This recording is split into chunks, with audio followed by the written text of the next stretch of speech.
भक्ति मार्ग की राजधानी दक्षिण भारत की राजधानी।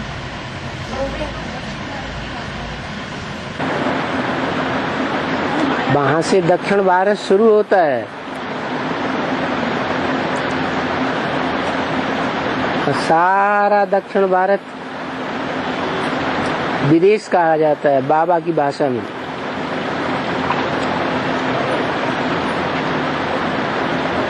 और बम्बई पश्चिमी किनारे पर है।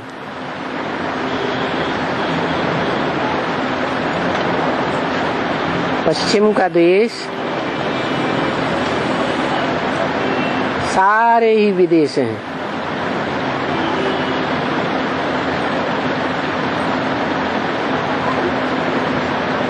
पूरब में सूरज निकलता है, वो सुदेश है। जहाँ ज्ञान सूर्य डूबता है वो विदेश है।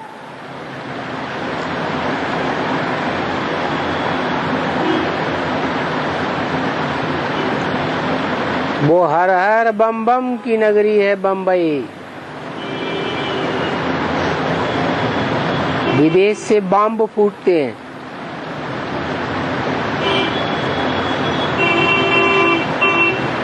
इसलिए भारत का जो विदेश है दक्षिण भारत, उसकी वो राजधानी है, माया की नगरी कही जाती है।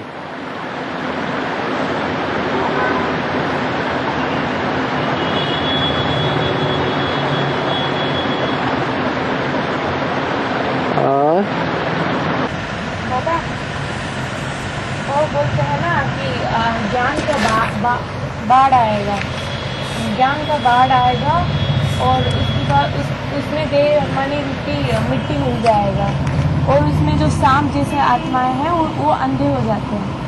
तो ये सांप जैसे आत्माएं कौन है और अंधे किस बात की? काम विकार को सांप कहा जाता है।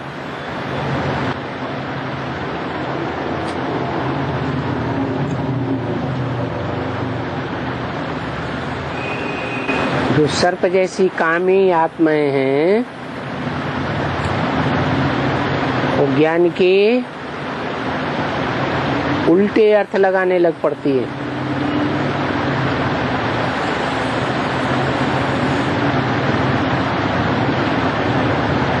ज्ञान तो भवसागर से पार लगाने का रास्ता है, पार लगाने वाला है।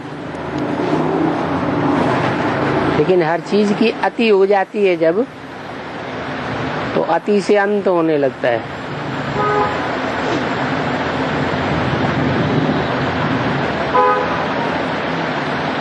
ज्ञान की जब बाढ़ आती है तो जैसे पानी की बाढ़ आती है तो चारों तरफ दुनिया में जितना भी देह अभिमान है तो देह अभिमान की मिट्टी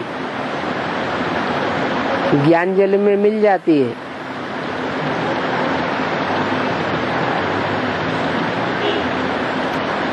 और सिर्फ वो उल्टा ज्ञान उठाते हैं, इसलिए डूब मरते हैं। कोई है वो तैरना जानते हैं, वो नहीं डूबते हैं।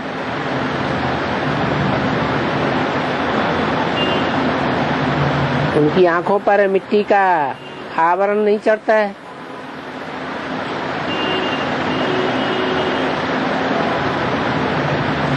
सर्प की आंखों पर ज्ञान की बाढ़ में अज्ञानता का आवरण चढ़ जाता है। इसलिए अंधा हो जाता है, कामांध कहा जाता है। कि जितने भी विदेशी हैं, विदेशी संस्कृति है, काम विकार में अंधा ही तो बनाने वाली है दुनिया को।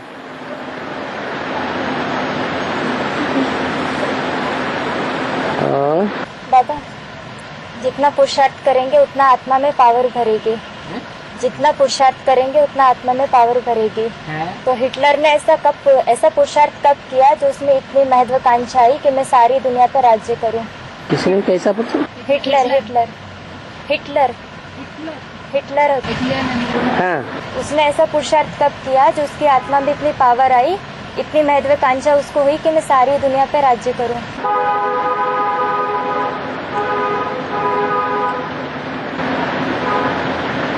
हिटलर तो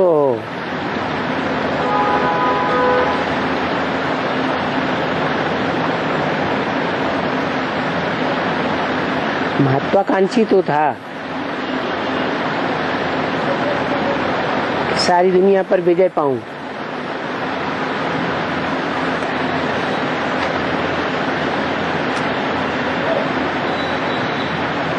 लेकिन वो हिंसा से विजय पाना चाहता था।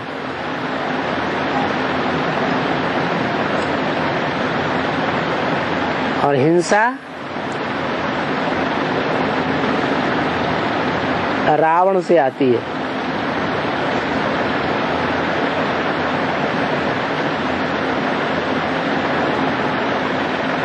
जो काम विकार की भी हिंसा करने वाला है।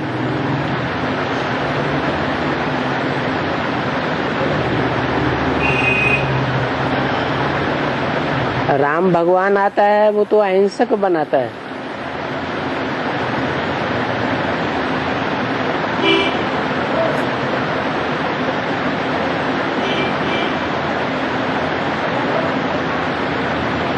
इब्राहिम पहले आया,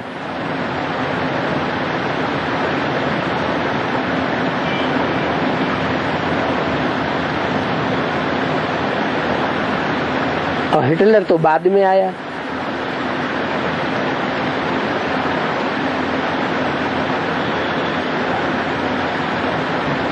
तो उसने सारी दुनिया को जीतने की जो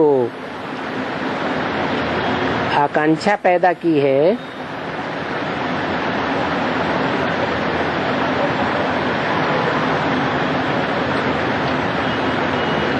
वो इब्राहिम से ही तो की।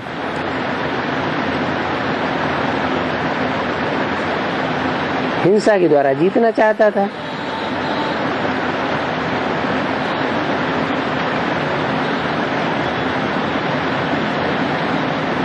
लेकिन वो तो ऐसे ही इच्छा है।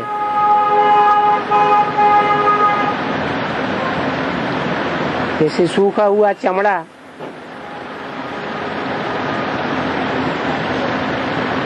एक कोना दबाएंगे तो दूसरा कोना उठ जाएगा, दूसरा कोना दबाएंगे तो तीसरा कोना उठ जाएगा।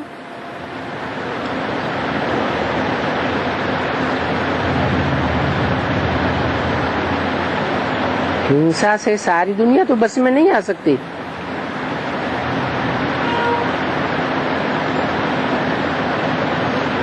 संगम युग में ही हिटलर ने भी वो हिंसा की आकांक्षा से सारी दुनिया को जीतना चाहा। और तो संगम युग में इब्राहिम भी प्रत्यक्ष होता है, पहला हिंसक धर्म पिता।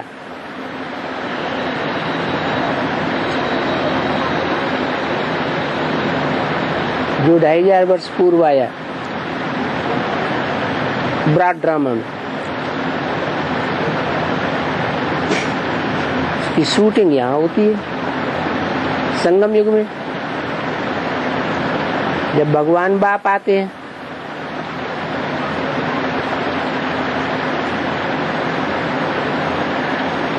और भगवान बाप से तो सारी दुनिया मुक्ति, जीवन मुक्ति का अपना हिस्सा लेती है।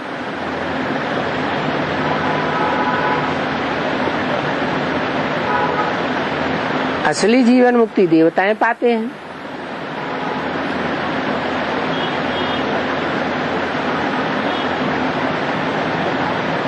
देवताओं के टाइम पर सारी दुनिया विश्व थी, उस विश्व पर उनका राज्य था, प्रकृति पर पूरा राज्य था।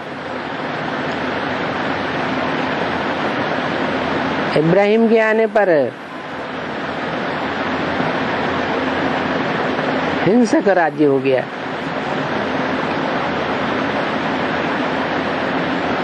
हिंसा की प्रेरणा भी रावण से ही मिलती है।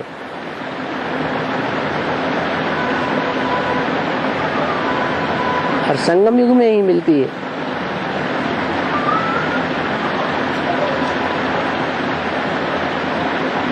उनमें ईर्ष्या का भाव आ जाता है।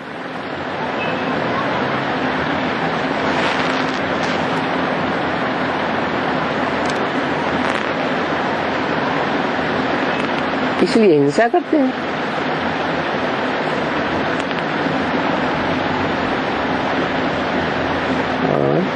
बाबा, देवी देवताओं के सपने किनको आते हैं? देवी देवताओं के सपने किनको आते हैं और ऐसे सपने लाने की विधि क्या है और दुनियावी सपनों को कैसे रोका जाए? देवी देवताओं के सपने तो अच्छी बात है ना, रोका क्यों जाए?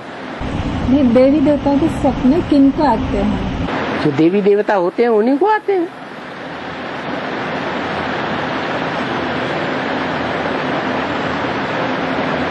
रसगुल्ला खाया होगा तो रसगुल्ला सपने में भी याद आएगा। बाबा मिसाल देते, बजाज दुकान में कपड़े फाड़ता रहता है तो उसको सपना भी आता है, अपनी धोती फाड़ लेता है। प्रैक्टिकल में जिनको हुआ है उन्हीं को तो सपने आएंगे, संकल्प आएंगे। और दुनियावी सपने आते हैं ना, तो उनको कैसे रोका जाए? बाबा की याद से रोका जाए, फुल स्टॉप।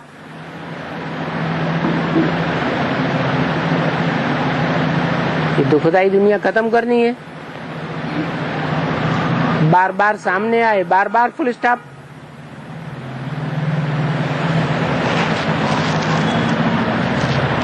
बाबा को याद करेंगे तो देवताई दुनिया आ जाएगी।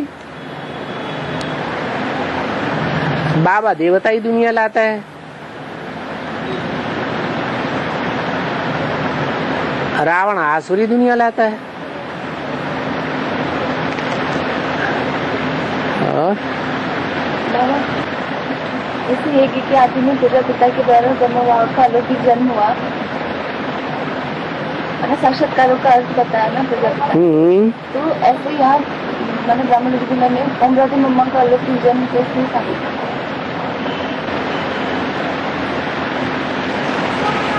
ज्ञान से। वो तो ज्ञान की देवी है ना।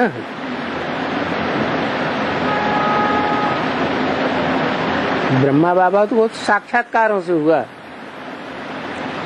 विश्वास अपने साक्षात्कारों के आधार पर विश्वास हुआ, प्रजापिता की बातों पर।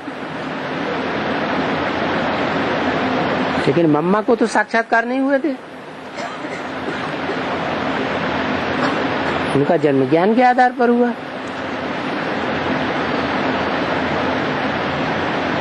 और हाँ बोलो, क्लास क्वेश्चन करो। मना बाबा, जैसे ब्रह्मा बाबा का जन्म तो प्रजापिता वाली आत्मा सत्युग में भी इन्हीं से होता है ना, लक्ष्मी नारायण से होता है ना, लेकिन इधर जो है वो ओम राजा मम्मा का कैसे होगा? प्रजापिता वाली आत्मा और लक्ष्मी नारायण और लक्ष्मी से होना चाहिए ना। हाँ, विश्वास तो उन्हीं से बैठता है ना। मम्मा और बाबा को विश्वास किससे बैठता है? किसकी बातों से विश्वास बैठता है? प्रजा पिता और जो प्रजा माता, उन्हीं की बातों से विश्वास बैठता है ना। ओम राजा मम्मा तो बाद में आई ना। हाँ, बाद में आई तो बाद में ही तो ब्रह्मा बाबा को विश्वास बैठा।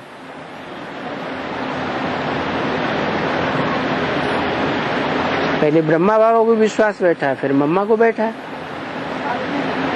है। साथ ही में मम्मा जब निकली है तभी ब्रह्मा बाबा को विश्वास बैठा। बैठा तो माता पिता से ही।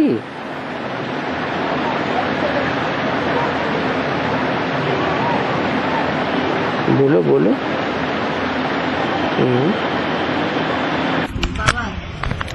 किसी ने गलती नहीं की तो भी झूठा इल्जाम लगाकर उसे बदनाम कर देते हैं। हाँ, तो उनका शूटिंग क्या होगी? और धर्म यज्ञ के आदि में उसने भी ऐसा ही किया हो। जिसने गलती नहीं की उसने यज्ञ के आदि में पहले ही गलती की हो और दूसरे के ऊपर इल्जाम लगा दिया हो, उनका शूटिंग क्या होगी? तो बराबर हो गया। और धर्मराज के आगे दूध का दूध पानी का पानी कब होगा? ओहो, जिसने उल्टा किया और किसी की बदनामी हो गई तो पूर्व जन्म में उसने बदनामी का काम किया होगा ना। नहीं समझ में आया? इसलिए उसको फल मिल गया।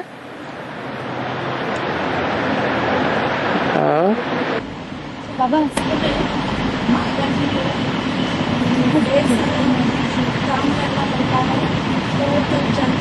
है? हाँ,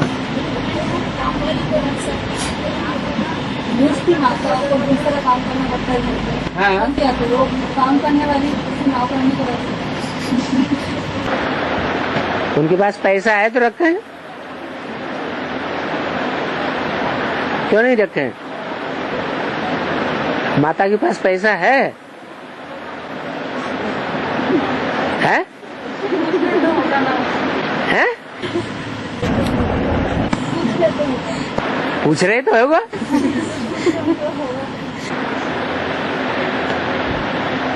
माता के पास पैसा होगा तो रख लेगी और पैसा पति के अंडर में होगा, वो खर्च नहीं करना चाहता तो कहां से नौकरानी रख लेगी? कोई मना थोड़ा ही करेगा नौकरानी रखने के लिए। नौकरानी को तो पैसा चाहिए। बाबा का श्रीमत क्या रखना चाहिए या नहीं रखना? क्यों नहीं रखना चाहिए?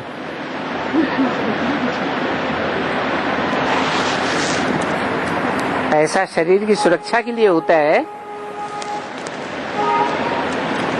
कि पैसा रखा रहे और शरीर बर्बाद होता रहे,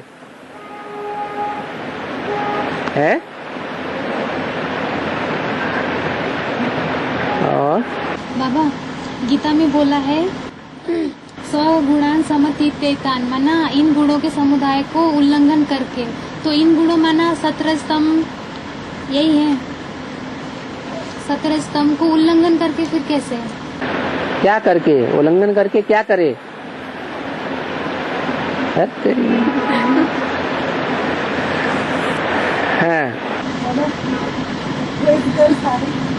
फैजगढ़ साहिब नामक स्थान पर सिखों के 10वें गुरु गोविंद सिंह ने खालसा पंथ का सृजन किया। कौन से स्थान पर? फैजगढ़ साहिब नामक स्थान पर सिखों के 10वें गुरु गोविंद सिंह ने खालसा पंथ का सृजन किया था और उनके पंच प्यारे खालसा कहलाए। तो यहाँ पर गुरु गोविंद सिंह कौन है और उनके पंच प्यारे कौन है, उनके नाम भी बताया है। दयाराम, मोहकम चंद, साहिब चंद, धर्मचंद, हिम्मत चंद। ये पूछ रहे कि बेहद यहाँ पर ये 5 पांडव और गोविंद सिंह पंच प्यारे शिव बाबा। गौ माने गऊ है, हिंदू माने राजा, गऊओं का राजा वो तो शिव बाबा ही, वही गुरु गोविंद सिंह हो गया। और पंच प्यारे 5 पांडव हो गए। खालसा पंथ का सृजन किया था। है 5 पांडव हैं तो शक्ति भी है। शक्ति तो खालिश ही होगी ना, खालिश माना पवित्र।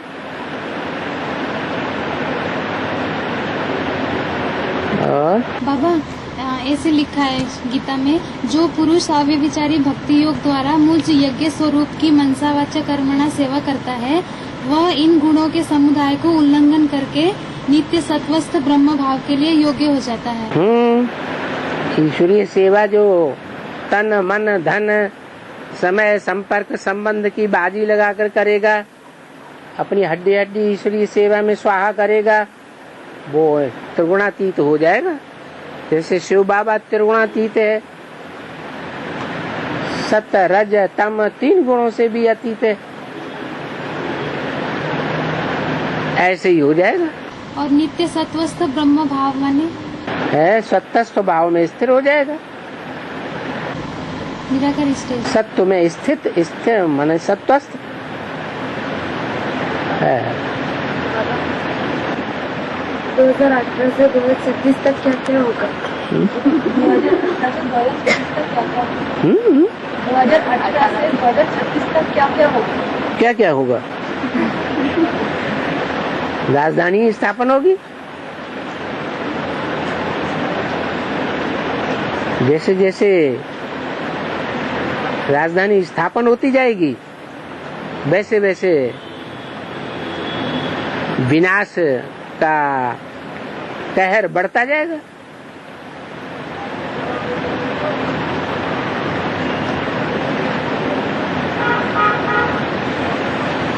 पूरी राजधानी स्थापन हो जाएगी तो दुनिया में और जो धर्म हैं उनका पराभव होने लगेगा, नष्ट होने लगेंगे।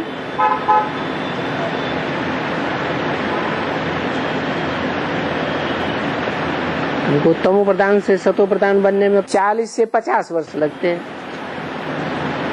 तो ये 50 वर्ष पूरे होंगे 2028-27 में। हम सतो प्रधान पूरे बन जाएंगे तो जो तमो प्रधान है वो नष्ट होने लगेंगे।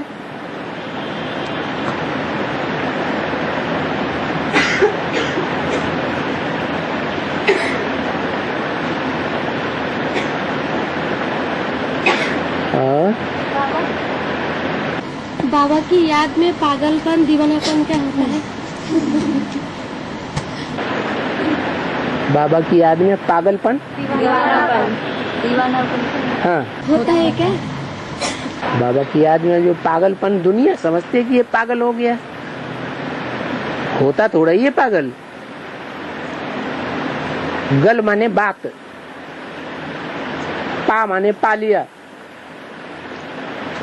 जिसने असली बात को पा लिया उसको दुनिया पागल समझती है।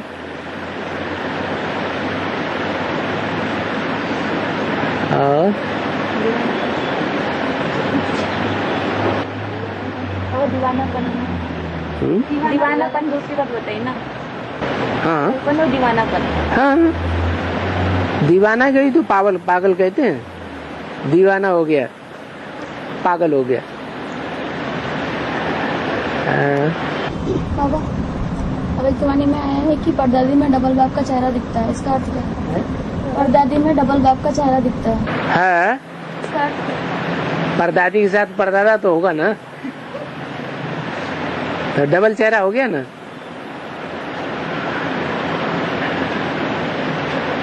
और छोटे छोटे जो विकार होते हैं, छोटे छोटे जो विकार होते हैं ना, विकार होते हैं हाँ, वो सब महाबली होते हैं। और बड़े बड़े बेकार छोटे बली होते हैं। तो वो सबको कैसे कंट्रोल किया जा सकता है? बाबा की याद से बड़ों को भी कंट्रोल किया जाता है, छोटों को भी कंट्रोल किया जाता है। और तो कोई उपाय ही नहीं है विकारों को कंट्रोल करने का। प्रैक्टिस की बात है। बाबा, सतयुग त्रेता युग में देवताएं आत्मिक स्थिति में होते हैं ना, लेकिन जब कलाएं नीचे उतरती है तो देवताओं को महसूस होता है कि युग का मना हम नीचे उतर रहे हैं या कलाएं नीचे उतर रही हैं, उनको महसूस होता है? नहीं,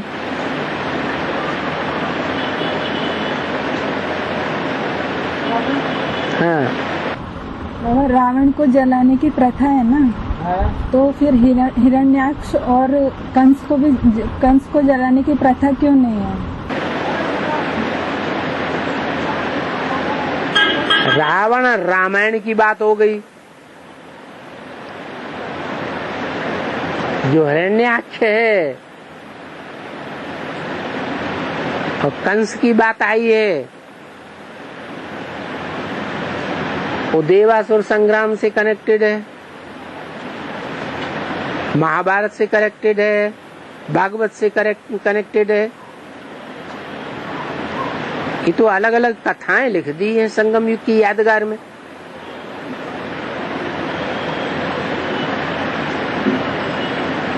वो अलग अलग कथाएं सब संगम युग की बात को ही, एक ही बात को विस्तार से बताती हैं। जैसे रावण के साथ कुंभकर्ण था, 2 भाई हो गए।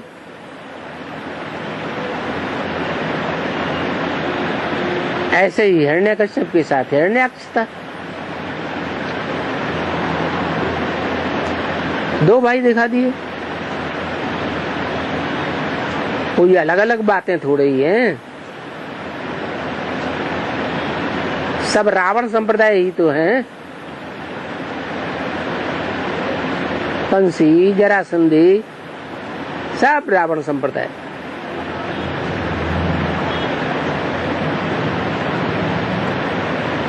जो भगवान का अपोजिशन करते हैं। और जैसे यहाँ ज्ञान में अलग अलग धर्म के अलग अलग जाति की आत्माएं आती है ना ज्ञान में, तो मतलब ये उनके पूर्वजन्म के हिसाब किताब के आधार पर होता है या संगम युग की शूटिंग के आधार पर होता है? जो संगम में होता है वो ब्रॉड ड्रामा में होता है। ब्रॉड ड्रामा में पूर्व जन्म का हिसाब किताब है। संगम युग से कनेक्टेड है। संगम युग में कन्वर्ट हुए हैं, बाप को भूल गए हैं, तो ब्रॉड ड्रामा में भी भूल जाते हैं, कन्वर्ट हो जाते हैं।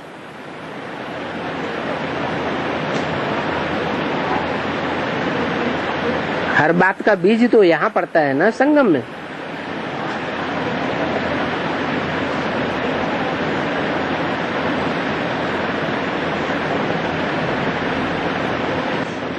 और क्लास के बाद बात क्यों नहीं करनी चाहिए? है क्लास के बाद बात क्यों नहीं करनी चाहिए? बातों में बुद्धि चली जाएगी तो क्लास का जो नशा चढ़ा है वो सब उतर जाएगा।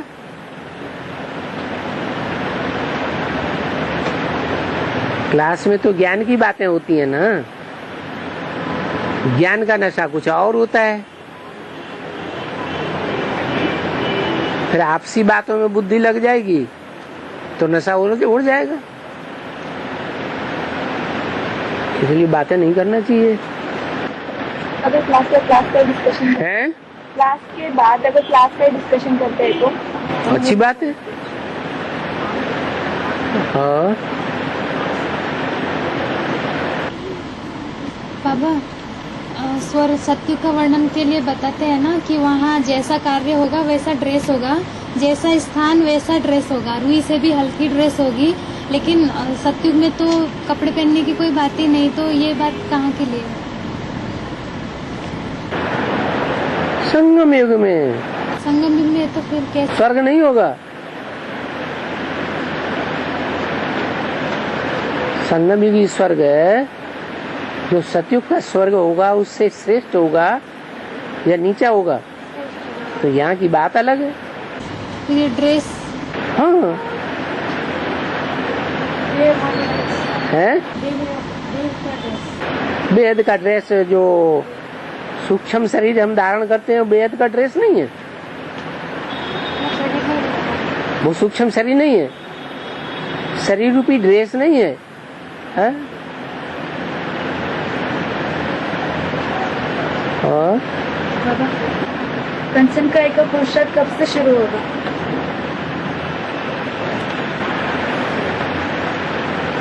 जब हम इस देह को भूलेंगे,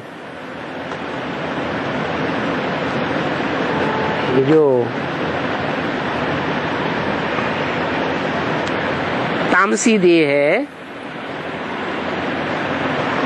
इस तामसी देह को जब भूलना शुरू होगा, आत्मिक स्थिति में रहना शुरू होगा लगातार, तो ये जो शरीर है तामसी वो बदलना शुरू होगा।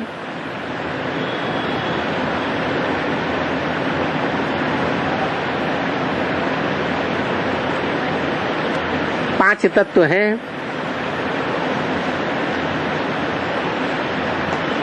पांच तत्व सतयुग में सतो प्रधान थे। इंद्रियों के सुख भोगते भोगते कलयुग के अंत में आकर के इंद्रियां भी तमो प्रधान बन गई, शरीर भी तमो प्रधान बन गए, क्योंकि पांच तत्व तमो प्रधान बन गए। अब तत्वों से परे हम आत्मा अपने को समझे, पांच तत्वों से परे चले जाएं, आत्मिक स्थिति में चले जाएंगे तो शरीर निरोगी बनना शुरू हो जाएगा। उसे कहा जाता है कंचन काया। कंचन माने सोना, सोना माने सच्चा, सतो प्रधान। और श्री कृष्ण का जन्म कब होगा? जब संगम युग पूरा होगा तो साकारी कृष्ण का जन्म होगा। गद्दी पर कब बैठेगा? है गद्दी पर कब बैठेगा? बड़ा हो जाएगा तो गद्दी पे बैठेगा।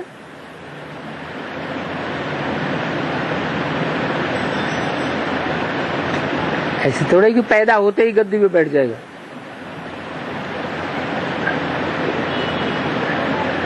और सदाशिव की आत्मा को, सदाशिव आत्मा को पारसमणि कहेंगे या हीरो पाटधारी को पारसमणि? सदाशिव की आत्मा को पारसमणि कहेंगे या हीरो पाटधारी की आत्मा को पारसमणि कहेंगे? हीरो पाटधारी प्रोजेक्ट। हीरो का कनेक्शन है जीरो से।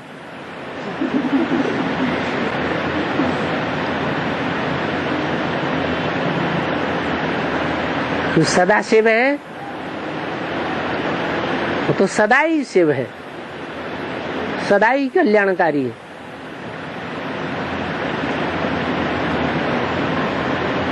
जो सदा कल्याणकारी है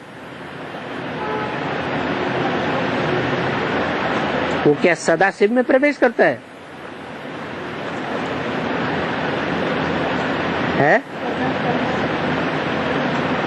सदा शिव शिव है या शंकर है?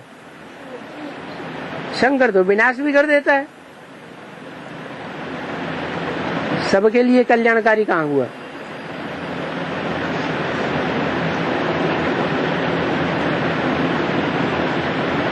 सदा शिव सद्धर्म की स्थापना करता है, असत धर्मों का विनाश कौन करता है? शंकर।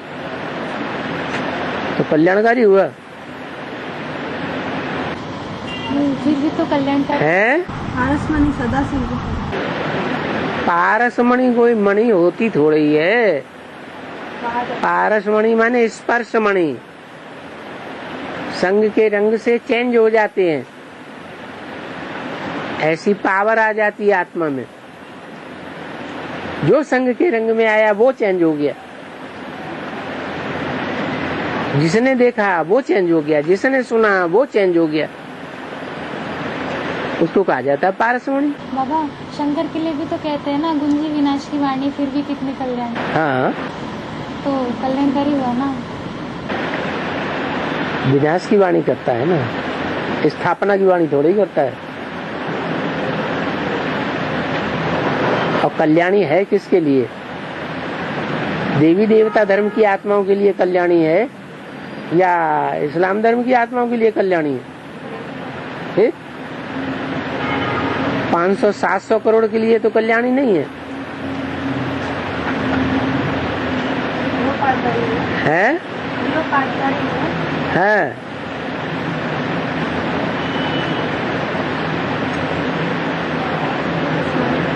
और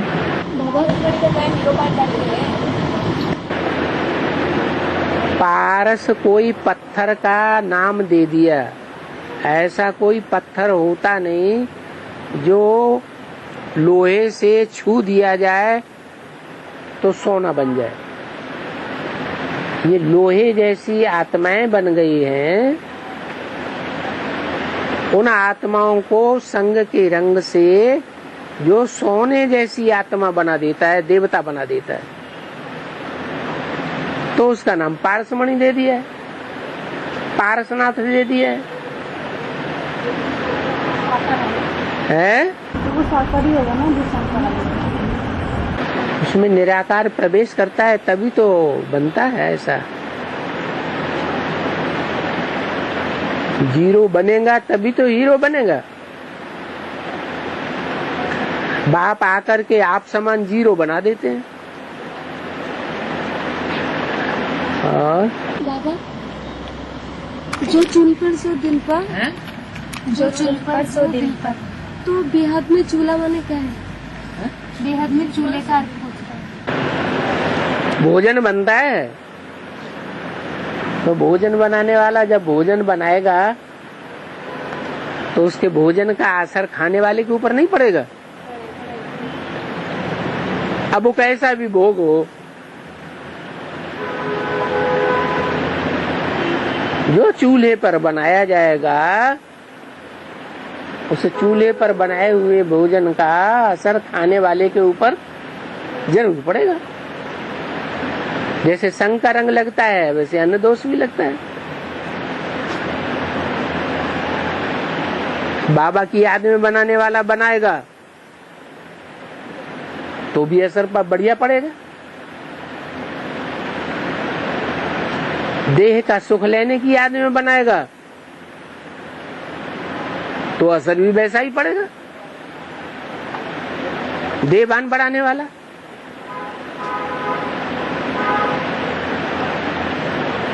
और महाभारत में दिखाया है ना, अभिमन्यु का पुत्र परीक्षित, अभिमन्यु का पुत्र परीक्षित, तो वो मृत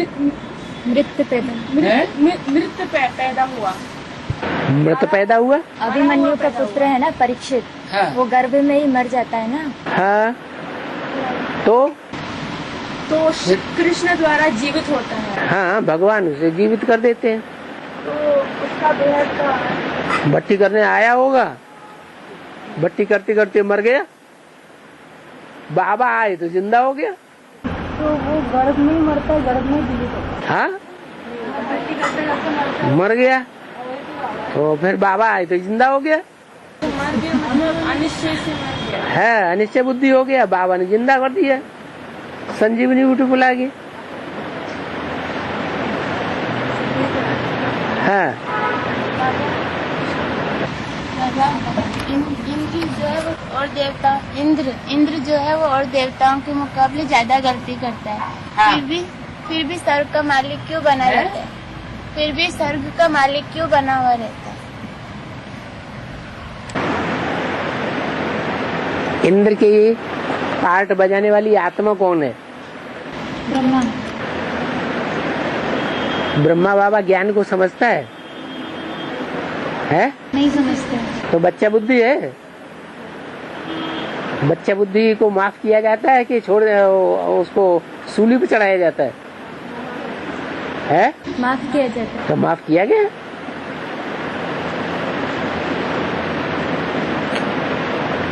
छोटा बच्चा होता है, गलती करता है तो माफी भी तो मांग लेता है। जो गलती करे और उसके बाद वो स्वीकार न करे, माफी न मांगे, तो उसकी गलती सुधर सकती है? नहीं सुधरेगी। तो इंद्र में ये खासियत थी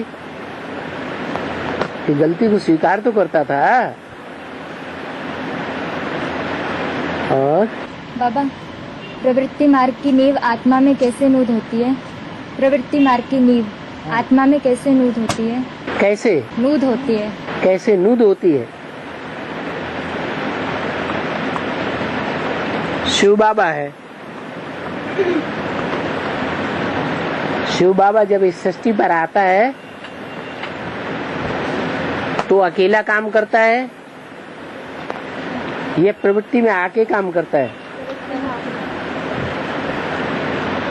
परम ब्रह्म में प्रवेश करता है ना। बड़े से बड़े ब्रह्मा में प्रवेश करता है ना। तो उससे प्रवृत्ति मार्ग ही पैदा होता है, देवी देवता सनातन धर्म ही पैदा होता है। उस धर्म पिता के अलावा जो अव्वल नंबर का धर्म पिता है, और जो भी धर्म पिता हैं वो निवृत्ति मार्ग वाले हैं। प्रवृत्ति को स्थायी नहीं रखते, प्रवृत्ति को छोड़ने वाले हैं, इसलिए निवृत्ति मार्ग वाले हैं। उनसे जो भी पैदा होंगे वो सब निवृत्ति मार्ग वाले पैदा होंगे। प्रवृत्ति की पैदाइश शिव बाबा से और निवृत्ति की पैदाइश और धर्म वालों से है। बाबा, मुरली में आया है ना कि शंकर स्वयं विनाश नहीं करता है, शक्तियों को प्रेरणा देता है। तो शक्तियाँ तो शिव की शक्तियाँ है ना, उनमें तो प्योरिटी होनी चाहिए। लेकिन शक्तियाँ तो शिव की शक्तियाँ है ना, उनमें तो प्योरिटी होनी चाहिए। लेकिन विनाश तो इम्प्योरिटी से होता है ना। तो उनमें से कौन सी इम्प्योरिटी आ गई जिसके कारण वो विनाश को निमित्त बनती है? उनमें कौन सी इम्प्योरिटी आती है? जो देवियां सब एक जैसी होती हैं कि उनके भी नंबर हैं? नंबर किस आधार पर बनते हैं?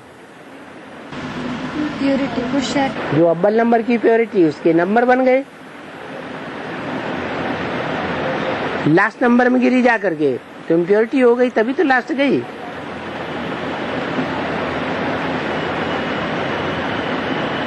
एक है गौरी, महागौरी कहते हैं। एक है काली, महाकाली भी कहते हैं।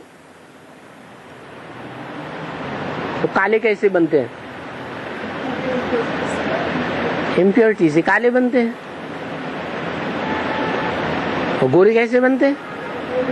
प्योरिटी से गोरे बनते हैं।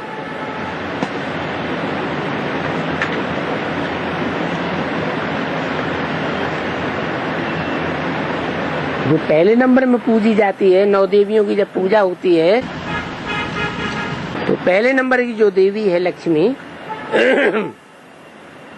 उसके द्वारा विनाश क्यों नहीं दिखाया है? गोरी के द्वारा थोड़ी विनाश को दिखाया।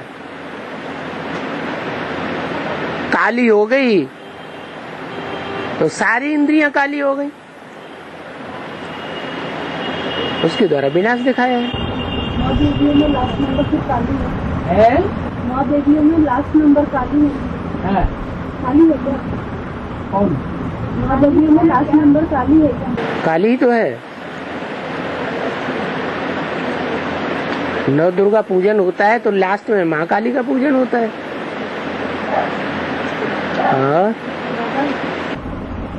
बाबा, प्यार करना और प्यार निभाना ये ब्राह्मणों की दुनिया में कैसे पता चलेगा? प्यार तो बहुत कर लेते हैं, सभी कर लेते हैं। लेकिन प्यार करने के बाद फिर उस प्यार को जीवन पर्यंत चालू रख पाते हैं कि तोड़ देते हैं?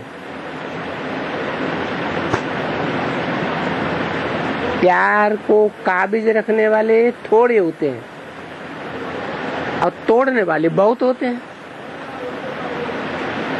तो जितने भी विधर्मी हैं वो सब प्यार को तोड़ने वाले हैं,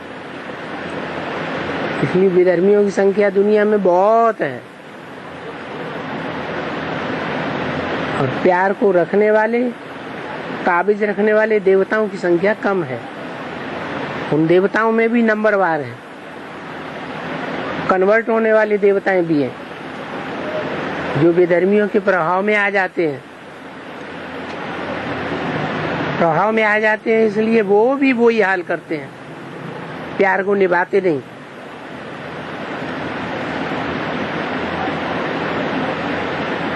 जो लक्ष्मी नारायण हैं वो प्यार को निभाने वाले हैं। भले सारे ही विरोध करें, 9 देवियां विरोध करें,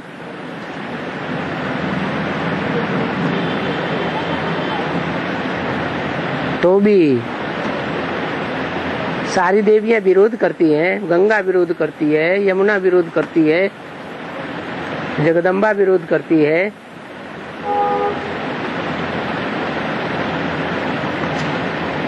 तो क्या वो नारायण वाली आत्मा बदल जाती है?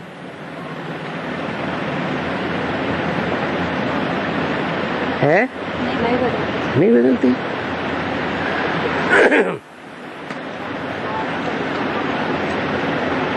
और बाबा जैसे हर धर्म के अपने अपनी धर्म शास्त्र है, जैसे मुसलमान का कुरान, क्रिश्चियन का बाइबल, तो है ना ये चैतन्य में पाठ बजाने वाली कोई आत्मा है? ये कोई चैतन्य में आत्मा है यहाँ पे? मैंने जैसे हिंदुओं का शास्त्र गीता है ना, तो चैतन्य में भी कोई गीता है। वैसे ही क्या माना मुसलमानों का शास्त्र जो कुरान है, और जो कुरान माने राण तो हो गई, खसम तो मर गया, फिर दूसरा बना लिया, वो भी मर गया तो तीसरा बना लिया, चौथा बना लिया। तो अच्छी राण है या को माने खराब राण है? तो नाम पड़ गया कुरान। और क्रिश्चियंस का बाइबल बाई जी का बल है। क्रिश्चियंस में आज भी राजा होता है, गद्दी पे बैठता है, रानी बैठती है, एलिजाबेथ।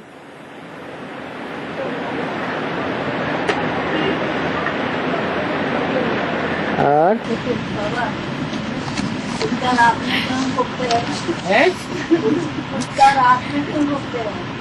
हाँ, जो कुत्तपना करने वाले हैं ना, वो अज्ञान रात में बहुत चिल्लाते हैं। जब दिन हो जाता है तो चिल्लाना बंद कर देते हैं, रोते बहुत हैं अज्ञान रात में, भौंकते भी बहुत हैं। शूटिंग तो यहाँ होती है ना, कहाँ? संगम युग में। संगम युग में जो अज्ञान की रात होती है, तो ये बहुत रेडियो में बोलेंगे, टीवी में बोलेंगे, हुजूम इकट्ठा करेंगे, भाषणबाजी करेंगे। तो बोलते हैं कि नहीं बोलते हैं? जो भी बोलने वाले हैं वो किस धर्म से ज्यादा प्रभावित हैं? इस्लाम धर्म। कुमार का दादी ने पढ़ाई और बाबा अव्यक्त वाणी में सतयुग का वर्णन करते हुए बाप दादा ने बताया कि वहाँ पे पैसे का लेन देन नहीं होगा, लेकिन वस्तुओं का एक्सचेंज होगा। दूसरी तरफ ये भी बोला है कि प्रकृति दासी होती है, तो मतलब फिर एक्सचेंज कैसे करेंगे? वहाँ पे पैसे का लेन देन नहीं होगा। प्रकृति के पदार्थ नहीं होते हैं। अच्छा, तुम्हें सेब अच्छा लगता है, सेब तुम ले लो, आम हमें दे दो। है तो दोनों ही प्रकृति के पदार्थ। और असरफियाँ होंगे, वैरायटी डिजाइन वाली असरफियाँ भी होंगे। हाँ, तो तो ये बेहद में असरफी माने सोने के सिक्के वहाँ पे होगा सती में। अरे सोना तोड़ लिया, टूटा हुआ सोने का टुकड़ा असरफी हो गया ना। और रंगे बिरंगे लाइट वाले महल होंगे। हाँ, ये हीरा लगा हुआ है, पहाड़ की गुफा है,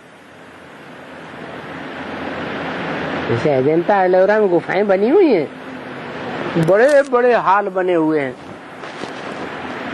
उन्हें गुफा कहा जाता है। तो उन गुफाओं में जो पत्थर हैं, उन पत्थरों में हीरे जड़े हुए हैं, हीरों की रोशनी चमकती है, रोशनी हो जाती है। और वहाँ के जवाहरात ऐसे होंगे जो ऊपर के सीन एक के बजाय अनेक दिखने लगेंगे। हाँ, तो हीरे को देखो ध्यान से, हीरे में कितने रंग दिखाई पड़ते हैं। है प्रजापिता हीरो पाटदारी है, कितने धर्मों में कन्वर्ट होता है, समझाने के लिए बताया। जन्म लेकर के कितने धर्मों में जाता है, सभी धर्मों में जाता है। तो घड़ी घड़ी उसका रंग बदलता है कि नहीं। और स्वर्णीय स्वर्ग कब से कब तक, स्वर्णीय स्वर्ग कब से कब तक है 36 तक।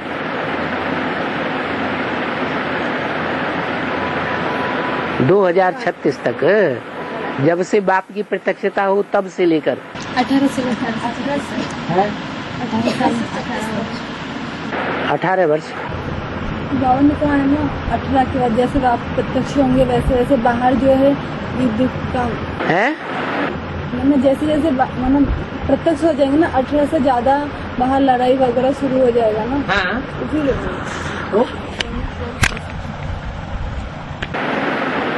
18 के बाद लड़ाइयाँ भी शुरू हो जाएंगी। बाहर होगा या नरक की दुनिया के बीच स्वर्ग का वर्षा देता हूँ, जैसे आदि में हुआ। कराची में, पाकिस्तान हिंदुस्तान में खून की नदियां बह रही थी सन 47 में। ये कराची में आराम से पड़े हुए थे ब्राह्मण, इनको कोई ने कुछ नहीं कहा। तो नरक की दुनिया के बीच में स्वर्ग मिला कि नहीं। तो ऐसे ही होगा।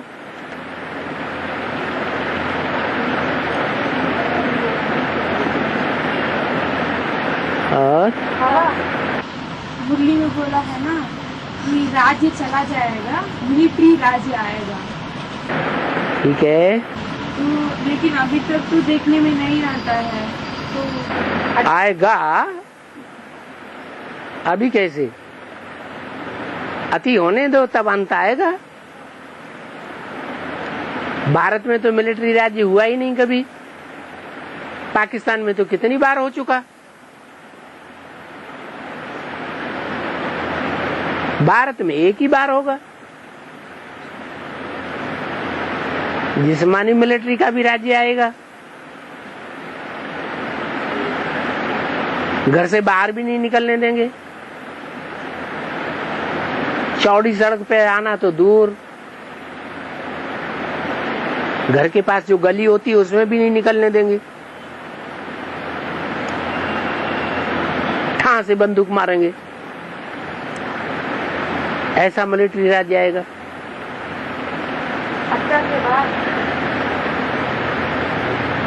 भगवान प्रत्यक्ष होगा, राजधानी स्थापन होगी, तभी तो विनाश होगा ना।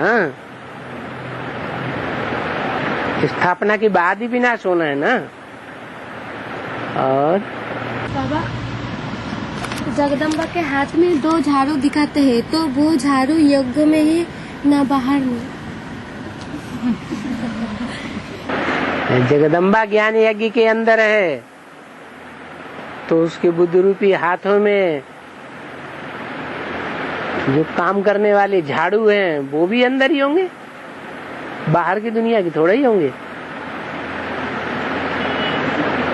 कीड़े मकोड़ों को झाड़ू लगाते जाएंगे। और बाबा, एक जिज्ञासु ने पूछा है कि बिंदी को याद करने वाले विदेशी विधर्मी हैं तो शंकर भी तो बिंदी को याद करने वाले विदेशी विधर्मी हैं तो शंकर भी तो बिंदी को याद करता है। तो बाप विदेशी बन के नहीं आया है? आया है कि नहीं?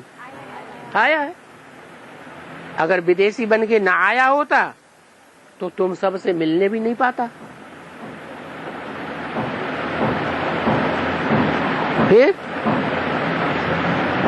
तो विदेशी बन के आया तो अच्छा ही है ना।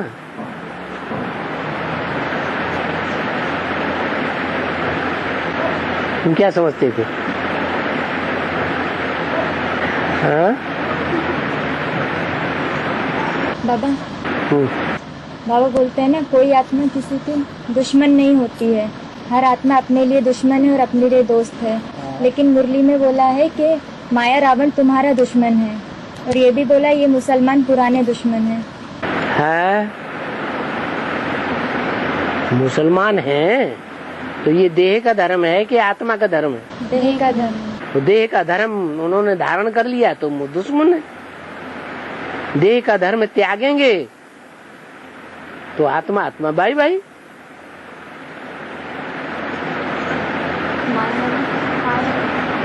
हाँ, माया रावण तुम्हारा दुश्मन है। माया रावण कहते हैं ना, तो माया तो दूसरे धर्मों को माया कहा है ना। मायावी धर्म कौन से हैं? देवी देवता सनातन धर्म मायावी है या इस्लामी बौद्ध क्रिश्चियन आदि? वो ही माया है, वो ही रावण के 10 सिर हैं। हाँ।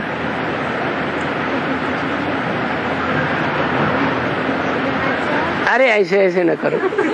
हाँ हैं? राजा महाराजा सम्राट। हाँ। चक्रवर्ती और छत्रपति में सबसे बड़ा कौन है और इनका क्रम क्या है?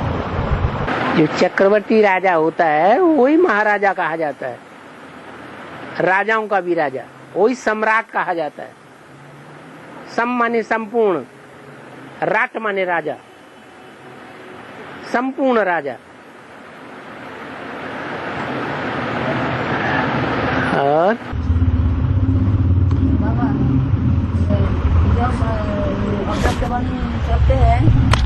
अव्यक्तवाणी चलते हैं, बड़े बड़े लोग का नाम लेते हैं, जैसे राष्ट्रपति, मुख्यमंत्री। हाँ।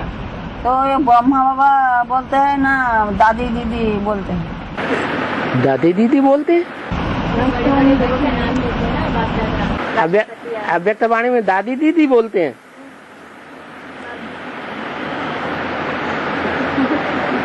ब्रह्मा बाबा ही तो बोलते हैं। गुलजार दादी को तो अपनी याद ही नहीं रहती अपने स्वरूप की। वो आत्मा तो अव्यक्त हो जाती है। और बाबा, माउंट आबू में जाए बिगड़ सदगति नहीं हो सकती, और माउंट आबू में जाए बिगड़ सदगति नहीं हो सकती, और काशी नगरी में जाए बिगड़ स्वर्गवासी नहीं बन सकते। तो पहले कहाँ जाना है? माउंट आबू है, परमधाम बनेगा। तुम बच्चे परमधाम को इस सृष्टि पर उतार लेंगे। परमधाम में जाए बगैर कोई स्वर्ग में जा सकता है क्या? है? नहीं जा सकता।